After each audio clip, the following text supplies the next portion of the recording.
कभी कभी बचपन में किया गया छोटा सा वादा पूरी जिंदगी पीछा करता है।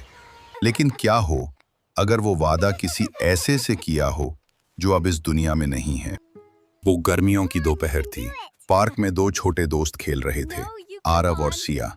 दोनों बस 10 साल के, लेकिन दोस्ती इतनी गहरी जैसे दो आत्माएं एक दूसरे की परछाई हों। उस दिन उन्होंने कसम खाई कि चाहे जिंदगी जहां भी ले जाए, हर साल 10 जून को शाम 5 बजे इसी पुराने बरगद के पेड़ के नीचे जरूर मिलेंगे। सूरज डूब रहा था।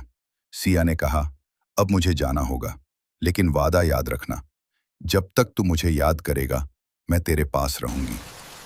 सालों बीत गए। आरव अब 28 साल का हो चुका था। ऑफिस की भागदौड़, जिम्मेदारियां और अकेलापन। लेकिन हर साल 10 जून को वो सब छोड़कर उसी बरगद के पेड़ के नीचे पहुंच जाता। लेकिन सिया कभी नहीं आई। हर साल वही सिलसिला। आरव इंतजार करता और खाली हाथ लौट जाता। लेकिन इस साल कुछ अलग था। 10 जून की शाम ठीक 5 बजे उसे पीछे से किसी के कदमों की आहट सुनाई दी। आरव ने पलट कर देखा। एक लड़की खड़ी थी, हल्की मुस्कान, लेकिन आंखों में अजीब सी उदासी। लड़की बोली, अभी भी याद है? तुम्हें अभी भी याद है? आरव के होश उड़ गए। वो बिल्कुल सिया जैसी लग रही थी, लेकिन कैसे?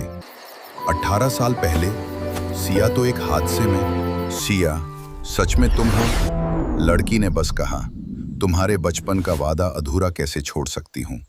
दोनों बरगद के नीचे बैठ गए। पुरानी बातें करने लगे। बचपन की शरारतें, ख्वाब, हंसी, सब मानो फिर से जिंदा हो गया। लेकिन धीरे धीरे आरव को अजीब लगने लगा। सिया को उसकी हर पुरानी बात याद थी, लेकिन आज का मोबाइल, इंटरनेट या उसकी नौकरी के बारे में उसे कुछ भी नहीं पता था। आरव ने पूछा, सिया, तुम इन सालों में कहाँ थी? सिया ने आसमान की तरफ देखा और बोली, वहीं जहां से वापस आना मुश्किल होता है। आरव की आंखों में आंसू भर आए। उसे समझ आ चुका था, ये सिया की आत्मा है। लेकिन सिया बोली, I was always here, you just couldn't see me. Siya ने उसकी हथेलियां छुईं और अगले ही पल हवा में घुल गई। बरगद के नीचे अब सिर्फ आरव था, लेकिन इस बार वो अकेला महसूस नहीं कर रहा था। उसकी आंखों से आंसू गिर रहे थे, लेकिन होठों पर एक हल्की मुस्कान थी।